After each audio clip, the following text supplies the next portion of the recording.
ассалому алайкум бинандаҳои азизу гиромӣ, ин барномаи иттилоотии ахбор аст ки аз телевизиони Тоҷикистон мустақиман манзури шумо менамоем.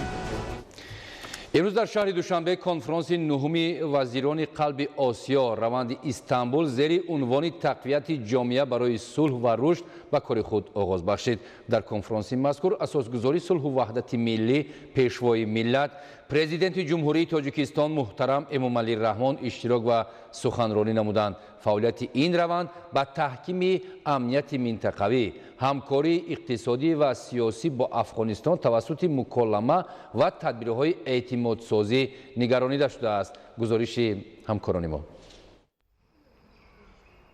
3 март اساسگذاری صلح و وحدت ملی پیشوای ملت پرزیدنت جمهوری تاجیکستان محترم امامعلی رحمان در نهمین کنفرانس وزیران قلب آسیا روند استانبول زیر عنوان تقویت جامعه برای صلح و رشد اشتراک و سخنرانی کردند. در کاری همایش سطح بلند پرزیدنت جمهوری تاجیکستان محترم امامعلی رحمان، پرزیدنت جمهوری اسلامی افغانستان محترم محمد اشرف غنی و نمایندگان 15 کشور شرکت کننده در شکل حضوری از جمله جمهوری تاجیکستان، افغانستان، ایران، ترکیه، آذربایجان، پاکستان، قطر، قزاقستان، هندوستان، ازبکستان، عربستان سعودی، امارات متحده عرب، چین، روسیه، 16 کشور مددرسان، راهبران 16 سازمان منطقوی و بین المللی در شکل مجازی شرکت ورزیدند. فعالیت این روند به تحکیم امنیت منطقوی، همکاری اقتصادی و سیاسی با افغانستان توسط مکالمه و تدبیرهای اعتمادسازی نگرانده شده است. مکالمه منطقوی در مد اول از همکاری‌ها در مبارزه با تهدیدهای عمومی از جمله مبارزه با تروریسم، مواد مخدر، فقر و افراطگرایی آغاز یافته است. در نظر است که در پایان کنفرانس اعلامیه دوشنبه قبول گردد. کار همایش را با سخن مقدموی پرزیدنت جمهوری تاجیکستان محترم امامعلی رحمان و پرزیدنت جمهوری اسلامی افغانستان محترم محمد اشرف غنی افتتاح کردند. جلال المآب دکتر محمد اشرف غنی پرزیدنت جمهوری اسلامی افغانستان، محترم اشتراکداران کنفرانس، مهمانان گرامی، سرول اشتراک شما را در نهمین کنفرانس وزیران قلب آسیا روند استانبول که امسال تقویت همراهی برای صلح و رشد نامیده شده است صدقاً خیر مقدم میگویم. همزمان میخواهم شما را به مناسبت جشن بین المللی نوروز تبریک و تهنیت گفته به همه اشتراکداران نشست امروز سلامتی، خوشبختی، برای کار و کامیابی ها آرزو نمایم. تاجیکستان و افغانستان را مشترکات زیادی تمدنی و رابطه های زیچ حسن همجواری به هم می پیوندند. مردم شریف این کشور برادر با ما همزبان و همفرهنگ بوده ریشه های مشترک تاریخی ما به عمق هزار ساله ها می رسند. از این رو طبیعی است که ما به سرنوشت برادران افغان خود بی تفاوت نیستیم. هر درد و رنجی که مردم افغانستان می کشد در قلب مردم تاجیک نیز صدا می دهد. این جانب شخصا در چندین همایش‌های بین المللی مربوط به افغانستان بارها از اعضای جامعه جهانی دعوت به عمل آوردم که کمک خود را در حل قضیه افغانستان دریغ ندارند، زیرا بحران این کشور یک مشکلات بین المللی است. زیاده از 40 سال است که در این کشور ناآرامی و نزاع ادامه دارد. مردم شریف افغانستان از جنگ و جدال تحمیلی قید میکنم تحمیلی که پیش از همه بر اثر مداخله کردن به امور داخلی آن سر زده است مصیبت زیاد میبیند. متاسفانه روند خلالیابی امنیت در این کشور امروزها رنگ و تابش‌های نو پیدا کرده ایستاده است که مایه نگرانی نه تنها کشور ما بلکه تمام منطقه می باشد. سالهای آخر راجع به حل مشکلات افغانستان همایش‌های بین المللی و منطقوی سطح‌های گوناگون زیاد دایر می‌گردند. با همیاران بین المللی و حکومت افغانستان میسر شد که ضمن همایش و کنفرانس های پیشین در مورد تحکیم ظرفیت نیروهای امنیتی و برقراری صلح و ثبات کامل کارهای چشمرسی را انجام دهند. همزمان با این جهت توسعه همکاری منطقوی در کشور اقدام‌های معین راه اندازی گردیدند. با وجود این همانا ضرورت هماهنگی بیشتر و جلب جامعه جهانی به تطبیق لایحه‌ها و برنامه‌های مشخص در افغانستان احساس می‌شود. در این جهت فعالیت قلب آسیا روند استانبول که زمان تشکلیابیش در سال 2011 تا به امروز بیشتر نفوذ و مقام مهم دارد. تاجیکستان تطبیق استراتژی فراگیری بین المللی را جهت تأمین ثبات و برقرارسازی حیات آسایشده در افغانستان همه جانبه دستگیری می‌نماید. ما اطمینان داریم که همایش امروزه دوشنبه با وظیفه گذاری های نو در بررسی و حل مشکلات این کشور قدم های تازه را خواهد گذاشت. همچنین امید داریم که جامعه بین المللی با تشبث و پیشنهادهای نو خود مکانیزم همکاری و کمک ها را به افغانستان باز هم مکمل خواهد. دوستان گرامی، تاجیکستان و افغانستان همیشه همسایه نیک بودند و میمانند. ما در طول تاریخ در شادی و غم یکدیگر شریک است. تاجیکستان در تمام مدتی که این کشور در وضع پیچیده قرار دارد خود را از پهلوی آن کنار نگرفته است. ما مثل همیشه صدقاً جانبدار استقرار صلح کامل و پایدار و وحدت جامعه در این کشور دوست و برادر و همزبان و همفرهنگ می باشد. معتقدیم که تأمین امنیت و آرامی آسیای مرکزی پیش از همه با استقرار صلح و ثبات در افغانستان و ایجاد شرایط مساعد برای رشد آسایشته آن وابستگی دارد. از این رو همکاری با افغانستان در فهرست اولویت‌های سیاست خارجی کشور ما قرار دارد. من فکر میکنم که حتی خردترین کمک به این کشور اذیت کشیده، خردترین اقدام جهت آبادانی آن برای گذاشتن باز یک قدم دیگر به پیش در سمت رشد و رهایی یافتن آن از مشکلات موجوده مساعدت خواهد کرد. به این منظور تاجیکستان در دایره فعالیت مکانیزم های مناسبت های دو جانبه و بسیار جانبه با افغانستان همجوار همکاری متناسباً سودمند را راه اندازی نموده پیش میبرد. ما عزم قوی داریم که من بعد نیز در این سمت چاره‌های ثمره بخش اندیشیده محتوای همکاریمان را با افغانستان باز هم غنی گردانیم. ضمناً ما جهت مساعدت همه جانبه به رشد اقتصادی و اجتماعی این کشور با ما دوست توسط همکاری در تهیه و تطبیق لایحه‌های مختلف فرامرزی و منطقوی زیرساختاری، انرژتیکی و ترانزیتی و نقلیاتی پیوسته تلاش می‌نماییم. کشورهای منطقه ما را نه تنها مرزهای مشترک بلکه عنعنه‌های کهن تجارتی که از دوران راه بزرگ ابریشم سرچشمه می‌گیرند می‌پیوندند. عنعنه و نظام تجارتی که در طول تاریخ توسط این شاهرهای مهم فرامنطقوی تشکل یافتند در زمان معاصر نیز اهمیت فراوان دارد. افغانستان در قلب این شاهرها واقع گردیده منطقه‌های گوناگون عالم بخصوص آسیای مرکزی، آسیای جنوبی و اروپا، چین و خاور میانه را با هم می‌پیوندند. در این مورد باید قید کرد که تاجیکستان بنیاد شبکه مکمل نقلیاتی و ترانزیتی منطقوی را یکی از سمت‌های مهمی همکاری جانب‌ها می‌شمارد. تاجیکستان برای گذاشتن زمینه معیاری و حقوقی رشد و تجارت ترانزیتی توسط دالان‌های نقلیاتی با اشتراک کشور دوست ما افغانستان کوشش‌های پیوسته می‌نماید.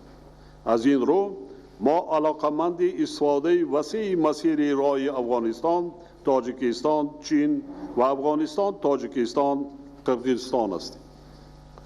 در این رابطه برای هرچه زودتر تطبیق نمودن لایحه ساختمان راه آهن میان تاجیکستان و افغانستان از جمله بنیاد قطعه راه آهن رومی پنج پایان شیرخان بندر تلاش کرده ایستاده‌ایم.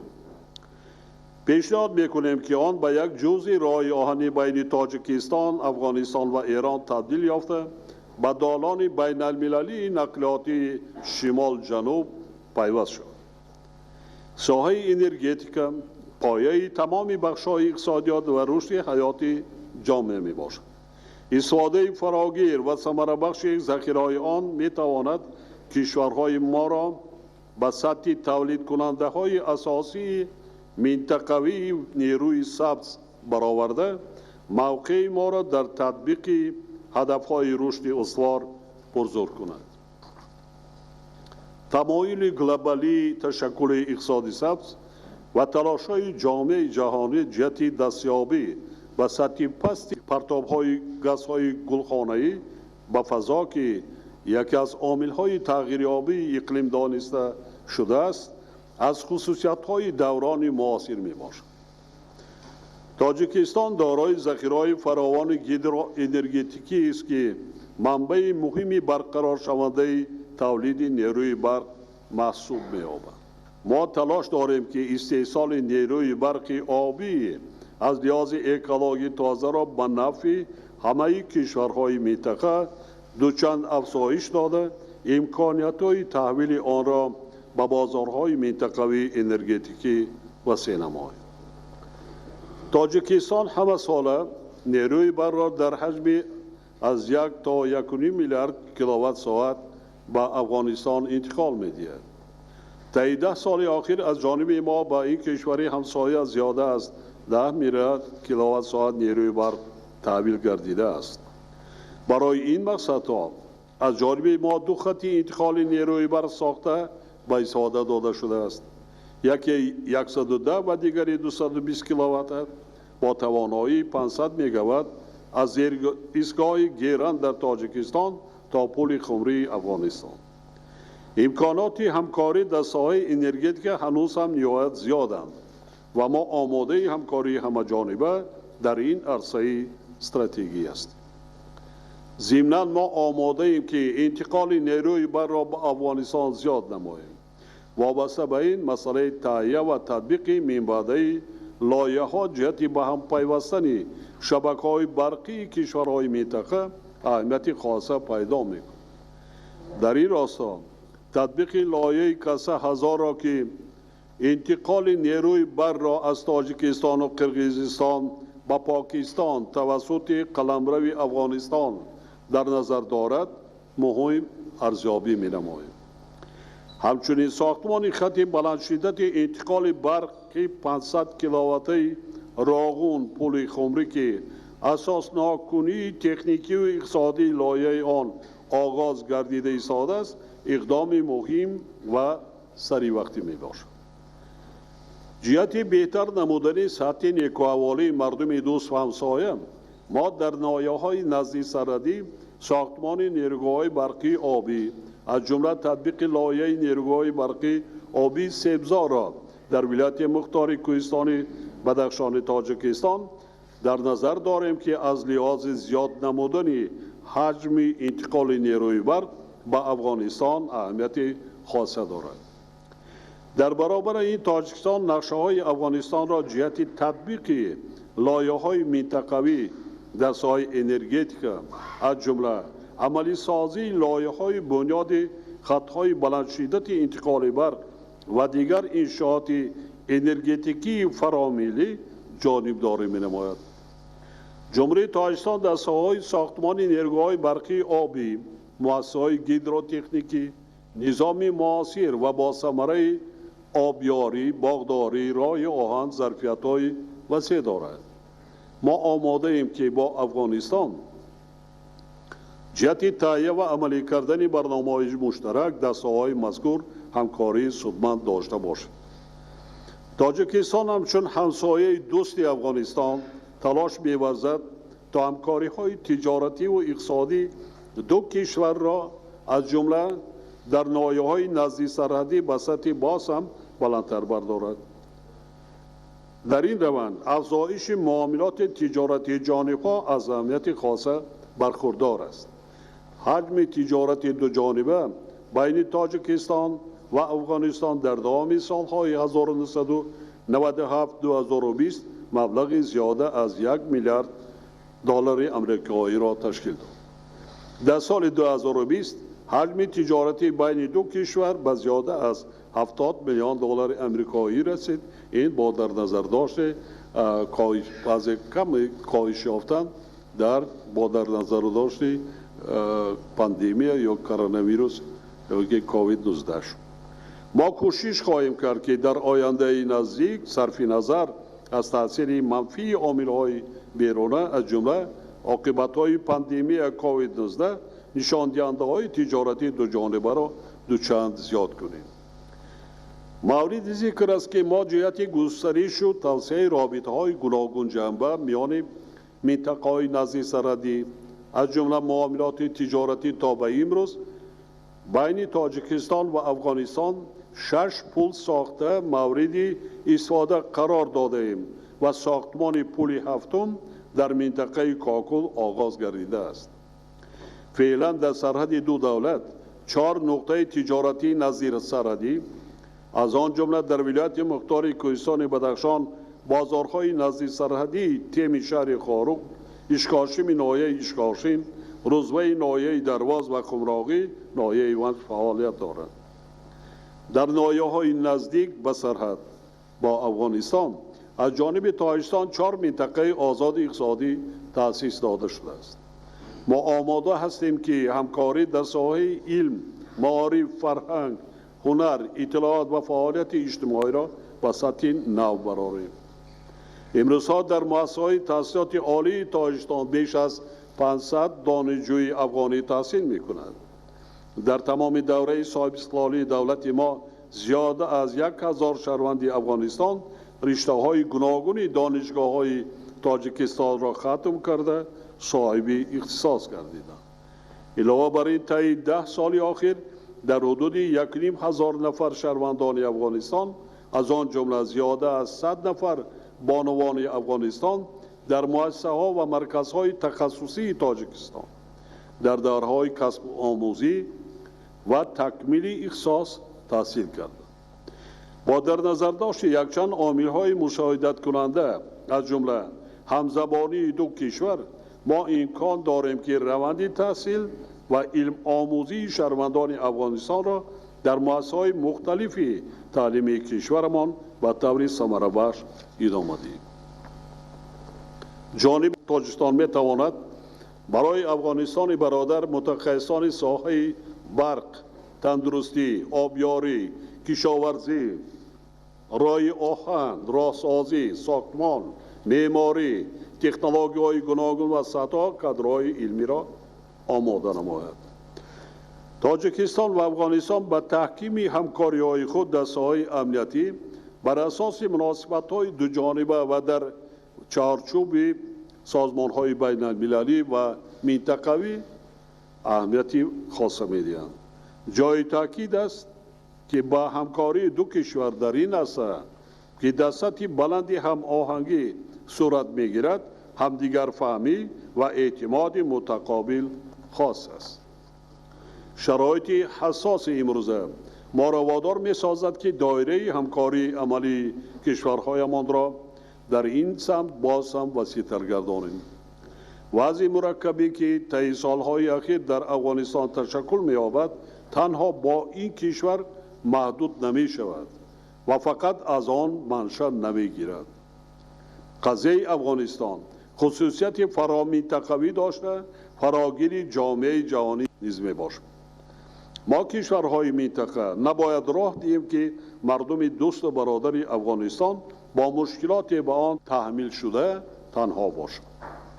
امروز ما شاهد شدت گرفتن فعالیت گروه‌های مختلف تروریستی و افراطگرا، همچنین جنایت‌های متشکل فراملی از جمله قاچاق مواد مخدر است.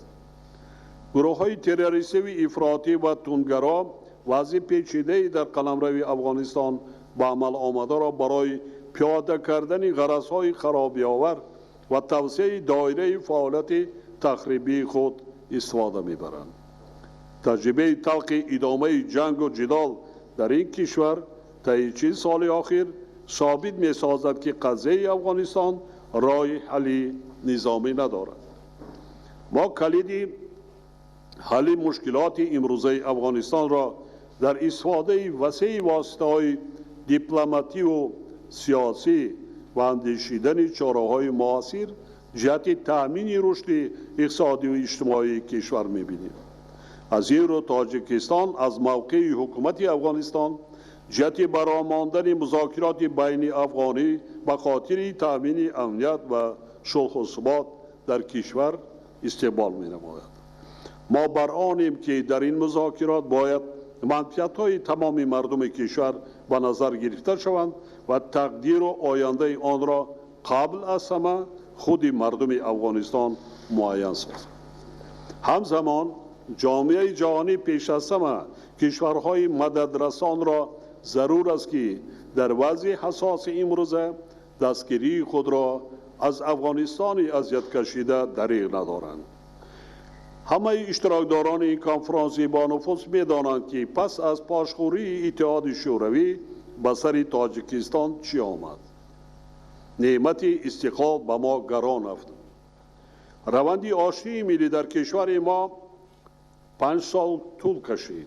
من اینجا از خسارات جانی و معنوی مالی ملت عزیزم حرف نمیزنم. زیاده از 157,000 آدم کشته شد. 50,000 کودک تمام بی پدر و مادر ما. تنها همین را تاکید میکنم که در آن روزهای سخت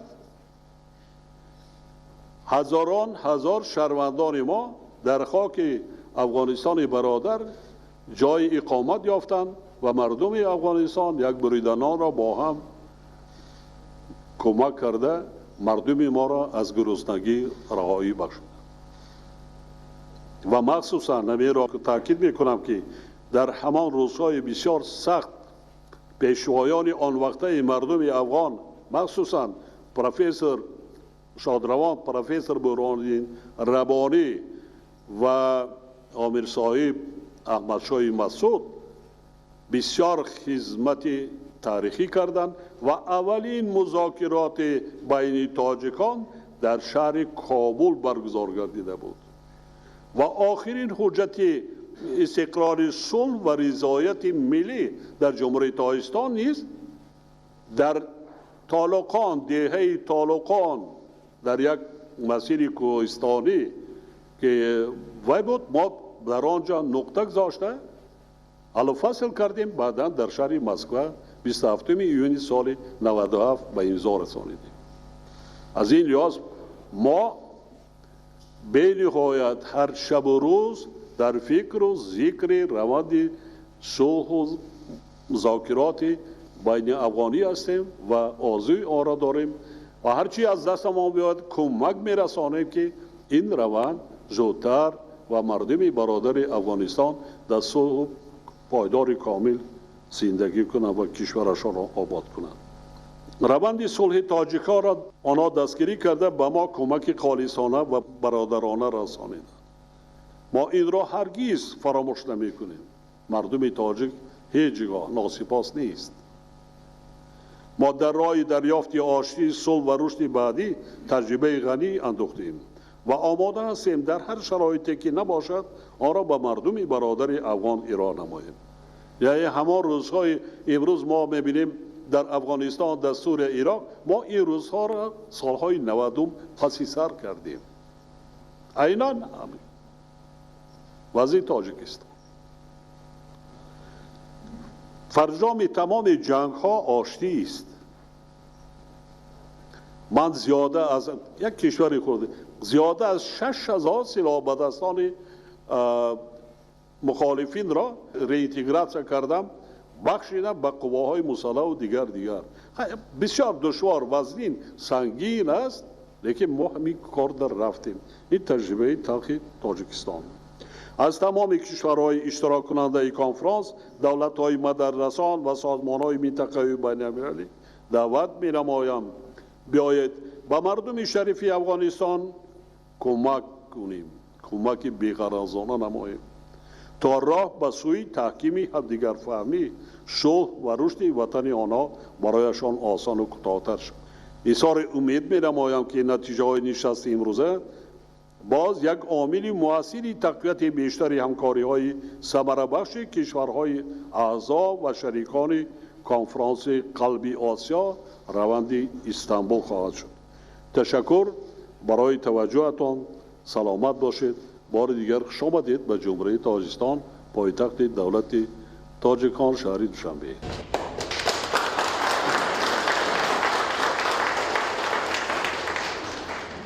برادر گرامی جناب رئیس جمهور محترم تاجیکستان، همه حاضرین مجلس، شخصیت‌های برجسته بین‌المللی و خواهران و برادرای تاجیک، مناسبات افغانستان و تاجیکستان به اساس منافع مشترک، احترام متقابل و اعتماد متقابل بنیاد گذاشته شد. از حمایت شما و از میمان نوازی شما، از دعوت رسمی دیروز از جناب شما، دولت تاجیکستان، دانشگاه ملی تاجیکستان که مرا افتخار دادن با اعطای دکترای افتخاری، از صمیم قلب تشکر میکنم. نوروز مثل زبان دری جز میراث‌های بزرگ فرهنگی ماست. نوروز به همه مبارک میگم و ای که سفر ما دیروز موجب باران و برف شده، این فال نیک میگیریم. سرحدات ما امیدوار هستیم که به حیث یک نمونه همکاری متقابله به سرحدات باز و سرحدات همکاری مبدل شود و طرح‌های مشترک ما برای وصل منطقوی موجب رفاه همه و موجب آرامی تمام مردم منطقه انشالله تعالی خواهد گردید. جمهوری اسلامی افغانستان در موقعیت است که نقش خود را به حیث چهارراه آسیا و محل تلاقی تمدن‌ها ایفا کند. Also must be part of our conversation today. The third wave of this crisis is a global phenomenon that predates the pandemic and is now a global challenge. It intersects with the fifth wave of global impacted محیط زیست این چونین امروز به حیات جامعه های ما چی در جای دهات و چی در جای شهر تاثیر خود را رسانیده و یک نامعینی آورده رسانیده ایستاده است. تمام این عامل ها هم پاندمی، هم مشکلات تروریسم، هم مشکلات محیط زیست، تمام این امروز با مناسبت های ما اینچنین در بین دولت های گوناگون صاحب استقلال تاثیر خود را به طور نهایت مشکل رسانیده ایستاده‌اند. اما البته همه این مشکلات ها را که امروز وابسته به پاندمی باز دو مراتب زیاد گردیده ایستاده است، ما می توانیم توسط وسیع نمودن همکاری های خود جهت رشد و نموی کشورها و منطقه مذکور از بین بریم. البته امروز افغانستان مسئله رقمی کنونی را در مرحله اول همچون افضلیت خود قرار داده است. مسئله رقمی کنونی این یک دیگر پدیده می باشد که از سبب بیماری پاندمی باز هم در مد اول گذاشته گذاشته شد و امروز در نظام همکاری‌های ما باید که برای به همدیگر جلب نمودن و همچنین پیوست نمودن مردم کشورهای منطقه کوشش‌های ضروری به خرج دهیم. البته خیلی که همه شما می‌دانید امروز بیماری کرونا ویروس از یک جانب به همه ما مشکلات بی‌نهایت زیاد به بار آورد، از جانب دیگر همه ما را وادار نمود که ما به چاره‌های گوناگون آماده باشیم تا آنکه همکاری منطقوی سطح همکاری منطقوی پس نگردد. البته امروز برعکس این بیماری مردم و کشورهای ما را که در قلب آسیا جای گرفته است باز هم نزدیکتر نمود و وادار نموده ایستاده است که از مشکلات‌ها و امکانیت‌ها استفاده بریم و مشکلات‌های موجوده را به امکانیت تبدیل دهیم. مشکلات‌های ما امروز به همدیگر نرسیدن باشد. امکانیت‌های ما این بر توسط دیدن چاره‌های علاوه‌ای نزدیک نمودن مردم‌های ما می باشد. پرزیدنت جمهوری ترکیه جناب اردوغان یک کنفرانس را به نزدیکی دایر نمودند که در آن اینچنین نقش پلتفرم مذکور باز هم در سطح بلند بررسی نموده شد و جمهوری اسلامی افغانستان امروز پورا کشاده است، آماده است با تمام کشورهای منطقه همکاری ضروری را به راه ماند آنها را تقویت دهد. در گذشته ما مشکلات زیادی را از سر گذراندیم و ان شاء الله ما امیدوار هستیم که به خشونت زورآوری خاتمه میبخشیم و حیات آسوده به راه میمانیم. امروز البته ما باید که پیش از همه برای تأمین دولت صاحب استقلال، دموکراتی، بی‌غرض و همه جانبه رشد یافته افغانستان تمام کوشش‌های ضروری را به خرج دهیم. در این زمینه که ما زندگی میکنیم ما پیش از همه باید که برای به دست آوردن صلح و امنیت، برای رشد و ثبات کشور ما کوشش‌های خود را دریغ ندانیم. من میخواستم تمام دولت‌های دیگر را، کشورهای همسایه را، شریکان خود از سازمان ملل متحد، کانادا، ژاپن، شتات‌های متحده آمریکا و تمام اشتراکداران کنفرانس امروز را برای کوشش‌ها جهت تأمین صلح و ثبات در افغانستان منداری بیان نمایم. من می‌خواستم اینچنین به شما منداری خود را در آنجا بیان نمایم که امروز برای تأمین دسترسی یگانه مردم افغانستان، زنها و مردان، پسران و دختران تمام کوشش‌های خود را به خرج داده ایستاده اید تا که در کشور ما همگان به دسترسی برابر داشته باشند. از جانب دیگر من به دولت قطر برای دایر نمودن گفت و شنیدها عاید به صلح افغانستان منداری خود را بیان می نمایم. اینچنین میخواستم از فرصت استفاده برده به ازبکستان، به اندونزیا و دیگر کشورها برای دستگیری همه جانبه منداری خاصه خویش را بیان نمایم. ما اینچنین آمادگی و اراده ترکیه را برای تأمین نمودن چاره‌بینی‌های بین المللی عاید به تأمین صلح افغانستان در داخل بیان می‌نمایم. اینچنین من می‌خواستم به دبیر کل سازمان ملل متحد، خصوصا به سفیر سازمان ملل متحد و نماینده مخصوص دبیر کل در افغانستان منداری خاصه خویش را بیان نمایم. ما اینچنین دستگیری و جانبداری تمام دیگر شریکان به مانند ایران، هندوستان، عربستان سعودی، امارات متحده امارات عرب و دیگر کشورها برای دستگیری و کمک همه‌جانبه منداری خود را بیان می‌نماییم. اینچنین ما می‌خواستم به پلتفرم سازمان ملل متحد و دیگر شریکان که امروز برای کوتاه نمودن این پیراهه دور و دراز به ما کمک رسانده ایستاده‌اند و تمام چاره ها رو دید ایستادن میانبرداری بیان می‌نمایم. من می‌خواستم اینچنین به پرزیدنت جمهوری تاجیکستان محترم امامعلی رحمان و حکومت جمهوری تاجیکستان برای دایر نمودن جلسه امروزه میانبرداری خود را بیان نمایم. سال گذشته اینچنین ترکیه چنین جلسه را برگزار نمود. البته پرزیدنت و مردم جمهوری تاجیکستان برای مهمانداری سطحی بلند در همه جا شهرت پیدا نمودند که این به مثل مانند است. اینچنین میخواستم به قزاقستان، خیتای، پاکستان، هندوستان، آذربایجان و ترکیه که در گذشته جلسه های وابسته به افغانستان را دایر نمودند میانبرداری خود را بیان نمایم و امیدوار هستیم که افغانستان اینچنین سال 2022 جلسه مذکور را در سطح بلند دایر خواهد نمود.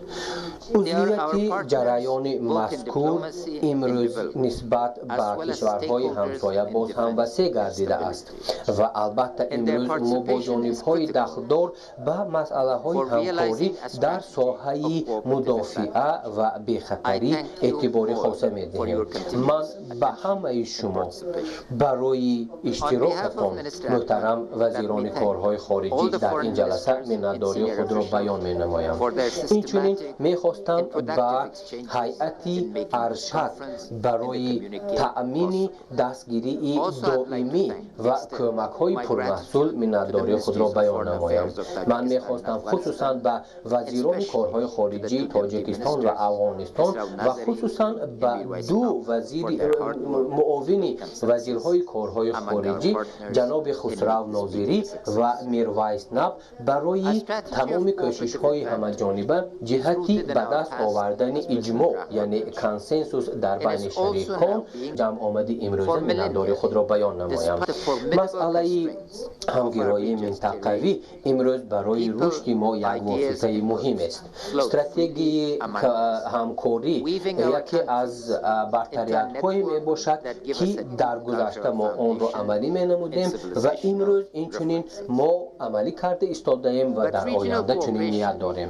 مسئله همکاری منطقوی این تنها در تطبیق ایده ها نیست بلکه اون امروز برای به هم آوردن منفعت های ما برای نشان دادن برتریت ها و تطبیق لایحه های برنامه و لایحه های منطقوی نقش بزرگ می بازد و البته ما امروز با شرفمند هستیم که در این جلسه در بین کشورهای اعضای روند مذکور در سطح رابطه قرار داریم.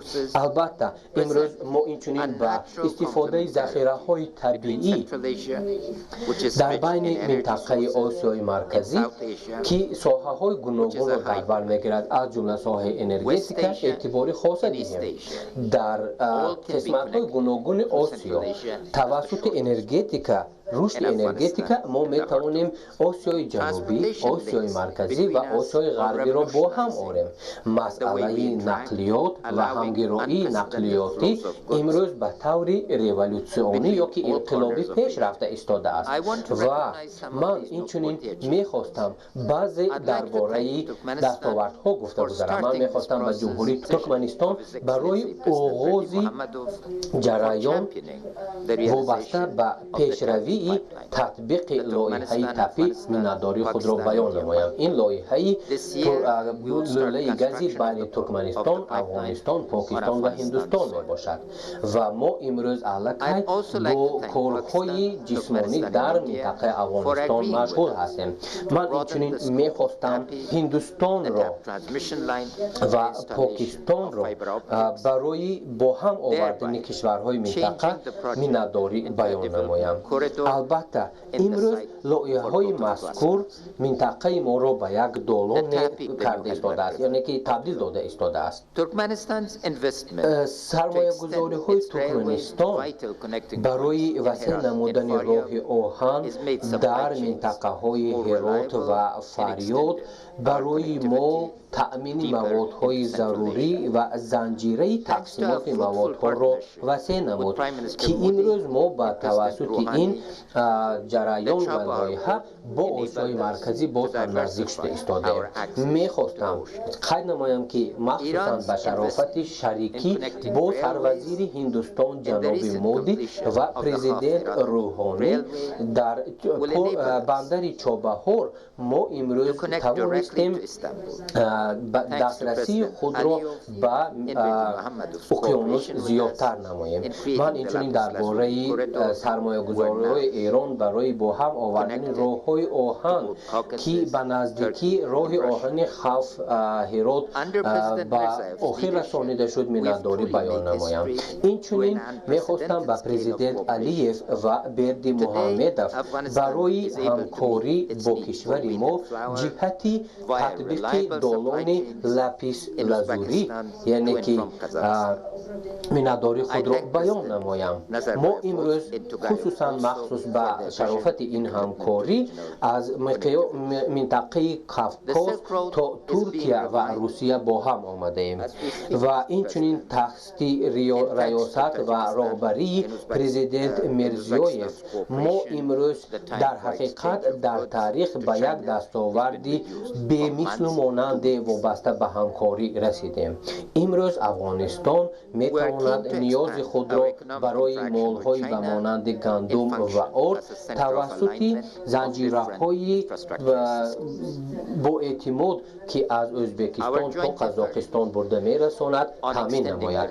من میخواستم به پرزیدنت نظربایف و تقایف برای نظر برای جانبداری جهتی همگرایی منطقوی مینتداری خود را بیان نمایم. امروز شاهراه ابریشم باز از نو احیا گردیده ایستاده است. خیلی که ما گفتیم و خصوصا با شرافت همکاری با جمهوری ازبکستان من فکر میکنم که الکی وقتی آن رسیده است که ما کارهای زیادی را به انجام رسانیم. جمهوری های تاجیکستان و قرقیزستان امروز در دایره لایحه کسا هزار با هم آمدند و موافق نقشه ها تا سال 2022 الکی انتقال برق توسط لایحه مذکور آغاز می‌گردد. جانبداری پرزیدنت جمهوری تاجیکستان محترم امامعلی رحمان و اینچنین ژاپاروف و اینچنین سروزیر جناب خان برای باز هم با سرعت تأمین نمودن رشد لایحه مذکور در سطح بلند ارزیابی کرده می شود. ما آماده آن هستیم که مکالمه خود را وابسته به همگرایی با چین اینچنین دوام دهیم. خصوصا به شرافت همکاری با هندوستان ما توانستیم امروز برای تأمین دالان هوایی کوشش های ضروری به خرج دهیم. دالان های هوایی امروز ما را با 55 کشورهای دنیا با هم می‌خورد که این به ما امکانیت می‌دهد که اولین مراتب درباره به دست آوردن مقصدهای ما جهتی با 2 میلیارد دلار رسانیدن صادرات خود سال جاری فکر نماییم و ما اینچنین میخواستیم با پاکستان برای اشتراک در و فعالیت یا که همکاری با ما در مسئله های اقتصادی، ترانزیت، سودا و سرمایه گذاری مینتداری خود را بیان نماییم. جناب سروزیر خان و اینچنین جنرال بج و در نزدیکی در مکالمه بخطری اسلام آباد نهایت سخنهای مهم را ذکر نمودند که این وابسته به رشد کانتکستوالی بود که البته موافق نقشه ها این میتواند اینچنین به نتیجه های مسرس وابسته به همگرایی منطقوی و همکاری آورده رساند. ما اینچنین گفته میتوانیم که تأمین ثبات جمهوری اسلامی افغانستان برای هر یک ما به مثل آباد و هوا ضرور است.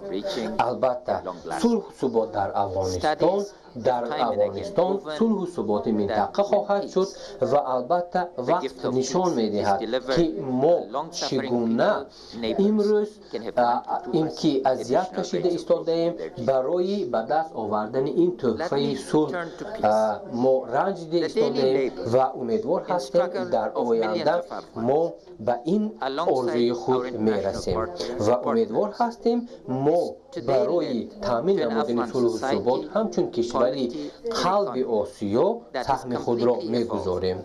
البته امروز میلیون ها مردم افغان هر روزه کوشش کرده ایستاده‌اند تا در قطار شریکان بین المللی ما برای تامین رشد کشور سهم خود را گذارند. امروز نسبت به آنکه ما در 20 سال پیشینه قرار داشتیم وضعیت به کلی فرق میکند. شاید که دستاورد بزرگترین 10 ساله های آخران در افغانستان این تأسیس قبول کانستیتوسی کشور می باشد که در آن هر یک شهروند انفرادی حقوق انسان و حساباتناکی دولت در نزد شهروند همچون پرینسیپ های اساسی معین شده است. متاسفانه یک چیز تغییر نیافت. در دوام 42 سال ما مردم افغانستان حقوق خود را به صلح عملی کرده نمیتوانیم. من البته امروز سطح درد و رنجی که من هر یک سحر میکشم اظهار کرده نمیتونم. وقتی که من درباره از دست دادن حیات هر یک شهروند افغانستان و چنین شخصانی بیشماری دلیر و جسور از افغانستان برای تأمین مدافعه ملی و اینچنین بخطری و امنیت کشور جان خود را از دست داده ایستادند. من این درد و رنج را با سخنان اظهار کرده نمیتوانم.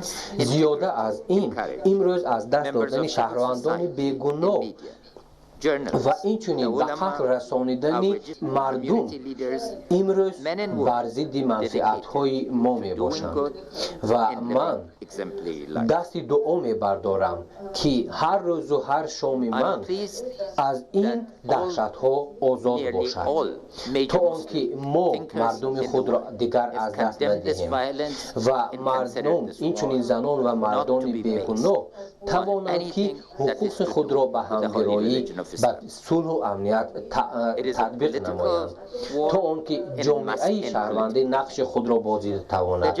روزنامه‌نگاران، علما و راهبران خادمان دینی کشور ما، رئیسان محله و اینچنین مردان و زنان شجاع امروز برای تأمین نمودن صلح و امنیت کوشش های بی‌مثل و مانند به خرج داده ایستاده‌اند. نسل نو افغانستان که ما به آن سرمایه گذاری کرده ایستاده ایم، برای رشد ملکه های آن کوشش کرده ایستاده ایم، باید افغانستان را به دست خود گیرد و برای تأمین رشد و نموی آینده کشور کوشش های خود را دریغ ندارد. برای همین هم امروز صلح برای ما نه تنها خواهش است بلکه این یک امر است و من اینچنین مسئله مذکور را از روزهای اولین وظیفه به دست آوردن وظیفه پرزیدنتی همچون افضلیت معین نمودم. از همان لحظه این جانب حکومت افغانستان امروز جریان صلح را پیش برده ایستاده است و سال 2018 ما توانستیم اولین مراتبه آتش بس کنیم که این اولین مراتبه در 42 سال اخیر تطبیق گردید. ما البته میدانیم که چنین آتش بس این یک جشن ملی بود و ما البته همچون مردم افغانستان در آینده امیدوار هستیم که این مشکلات ها در گذشته باقی میماند و قوه طالبان در حقیقت میتواند در سر میز مکالمه و بررسی ها شود. اما ما امید خود را از دست نمیدهیم. در دوام 3 روز در سال 2018 اینچنین امیدهای ما بر عباس رفت، لیکن امروز البته همچون حکومت کشور افغانستان و اینچنین شریکان یک فهمش عمومی ягона дорем ки ин ҳам бошад бечуну чаро ҳарчи зудтар гузаштани пайроҳаи мазкур ва гузаштан ба ҳаллу фасли судомез мебошад. мо албатта се марҳиларо дар инҷо пеш аз ҳама пешбинӣ мекунем.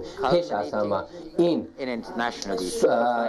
таъсис сохтан ва инчунин яъне ки ба даст овардан ба роҳ мондани амният ва сулҳ ва таъмини ояндаи он мебошад ки барои ба даст овардани мақсадҳои ниҳоии мо ки ин ҳам бошад таъмини давлати соҳиби истиқлол, демократӣ, ваҳодат, нейтралӣ ва инчунин бо ҳам ҳамгирогардидаи Афғонистон мебошад.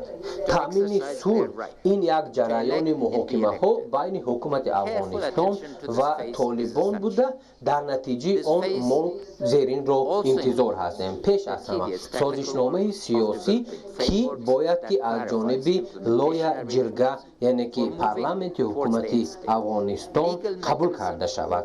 Дуюм ин оташбас тавассути мониторинги сатҳи байналмилалӣ. Сеюм ин пеш бурдани принсипҳо барои таъмин намудани кафолатҳои байналмилалӣ ва минтақавӣ оид ба нейтралии вазъияти нейтралии Афғонистон. Дигар ин принсипҳо барои ташаккули ҳукумат ва инчунин таъмини сулҳ дар доираи конститутсия ва бо дар назардошти вазифаҳое ки мо бо мурури вақт онро ба ӯҳдаи худ мегирем, хусусан тавассути назорати он дар сатҳи байналмилалӣ ва инчунин интихоботи президентӣ тавассути мониторинг. Ва ниҳоят ин қолиб барои ба даст овардани мақсадҳо дар ҷодаи мубориза бо терроризм. Таъмини сулҳ як ҷараёне мебошад ки мо бояд ки як ҳукумати сулҳофарин ташкил диҳем ва албатта имрӯз тавассути роҳбарияти интихобшудаи мардуми афғон ки дар интихоботи оянда номзадии худро намегузоранд, дар доираи қолаби конститутсияи Афғонистон мо бояд корҳоро пеш барем.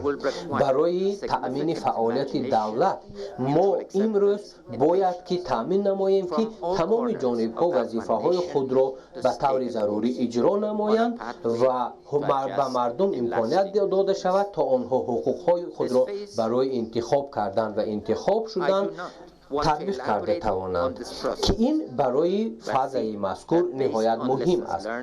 Марҳалаи мазкур инчунин корҳои техникиро вобаста ба таъмини қолабҳо ҷиҳати муайян кардани механизмҳои татбиқ барои гузаштан ба давлатдории ниҳоӣ, ба таъмини механизмҳои ҳуқуқӣ, ба таъмини волоияти конститутсионӣ, таъмини идоракунии давлатӣ ва рушди барномаҳо, таъмини амният, мубориза бар зидди терроризм ва оташбас нигаронида шудааст бояд дар бар гирад.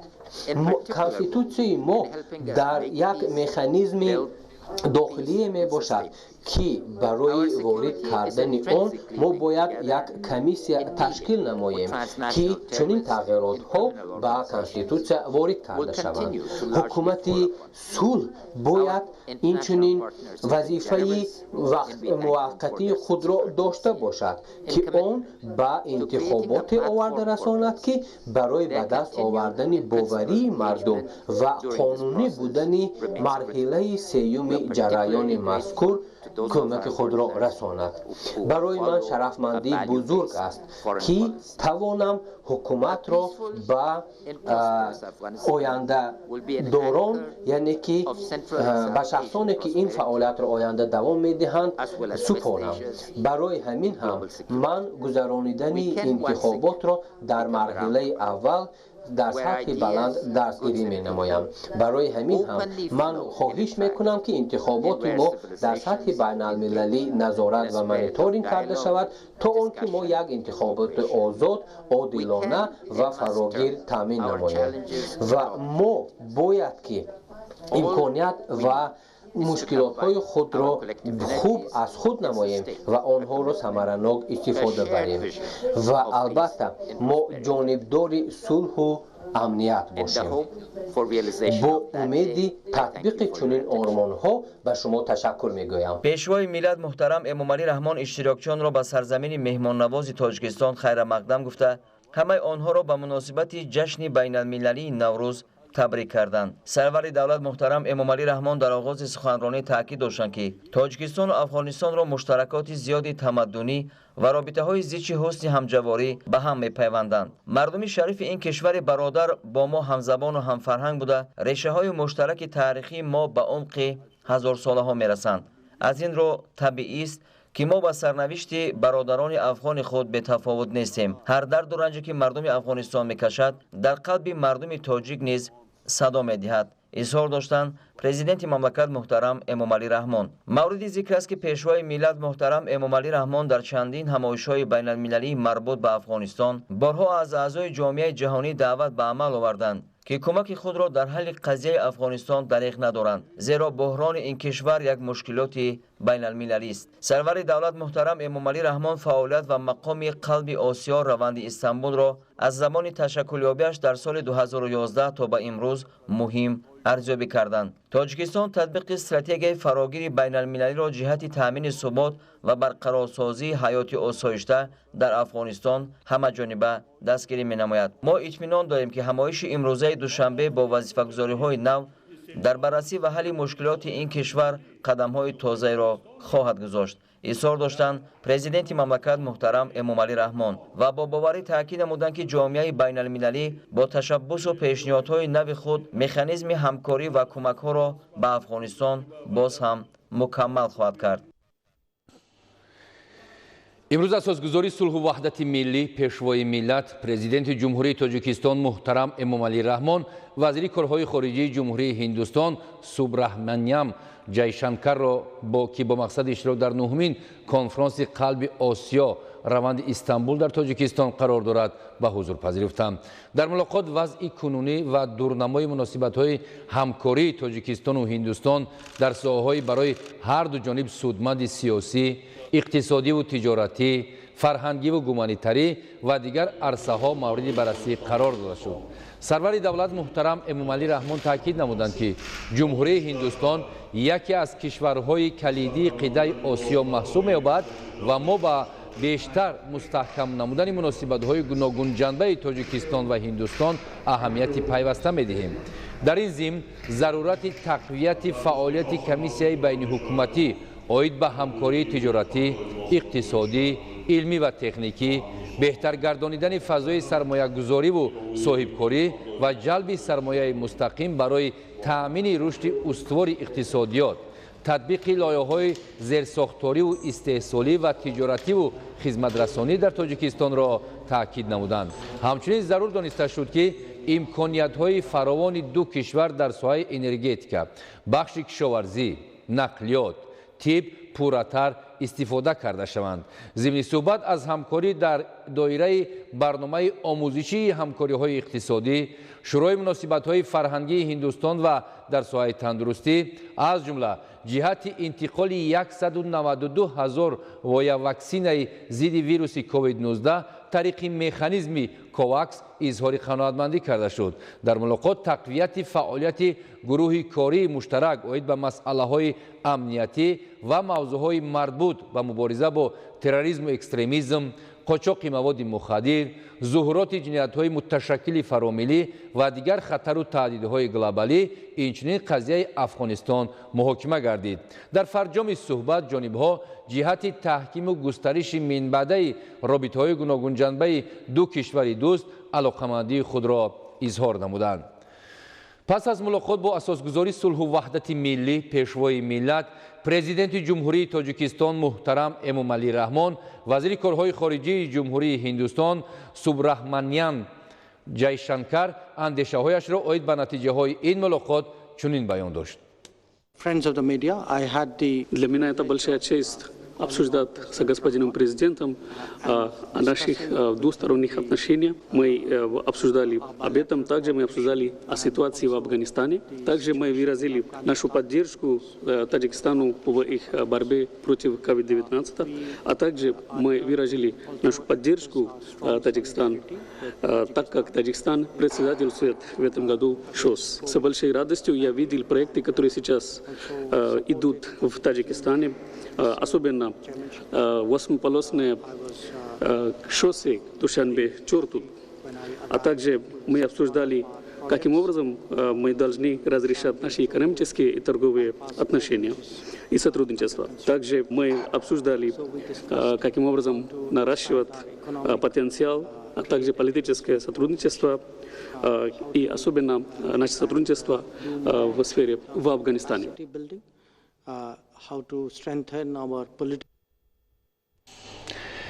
нимаи имрӯз иштирокчиёни конфронси нуҳуми вазирони қалби осиё раванди истанбул зери унвони тақвияти ҷомеа барои сулҳ ва рушд бо суханронии намояндагони 15 кишвар ки дар ин ҳамоиш ҳузур доштанд ва намояндагони кишварҳо ва созмонҳои мададрасон тавассути видеоконференсия ба кори худ идома бахшид. маълумоти бештар дар гузориши зулфия раҳимзода.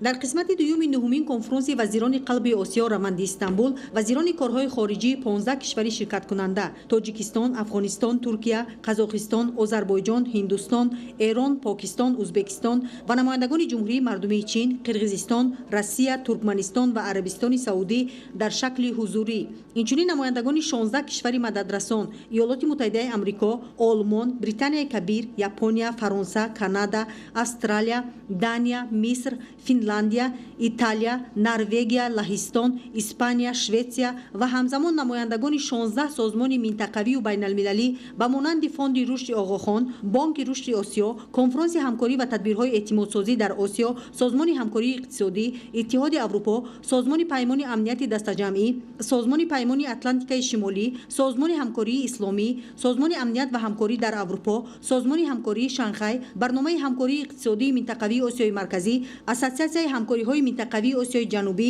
Дафтари Созмони милали муттаҳид оид ба Афғонистон, Барномаи рушди Созмони милали муттаҳид, Дафтари Созмони милали муттаҳид оид ба маводи мухаддир ва ҷинояткорӣ, Дафтари минтақавии Созмони милали муттаҳид оид ба дипломатияи пешгирона дар шакли видеоконференсия иштирок ва суханронӣ намуданд. Таъкид гардид ки фаъолияти қалби Осиё раванди Истанбул ба таҳкими амнияти минтақавӣ, ҳамкории иқтисодӣ ва сиёсӣ бо Афғонистон тавассути муколама ва тадбирҳои эътимодсозӣ нигаронида шудааст. Муколамаи минтақавӣ дар мадди аввал аз ҳамкориҳо дар мубориза бо таҳдидҳои умумӣ, аз ҷумла мубориза бо терроризм, экстремизм, маводи мухаддир ва ифротгароӣ оғоз ёфтааст. ҳамаи намояндагони кишварҳои иштирокчӣ ва кишварҳои созмонҳои мададрасон зимни суханронӣ ҷонибдории кишвари худро ҷиҳати истиқрори сулҳи комилу пойдор ва ваҳдати ҷомеа дар қаламрави Афғонистон баён намуда изҳор доштанд ки ҳалли бечунучарои вазъи печида ва муаммогашта дар Афғонистон, шиддат гирифтани фаъолияти гурӯҳҳои мухталифи террористӣ ва ифротгаро, ҷиноятҳои муташаккил,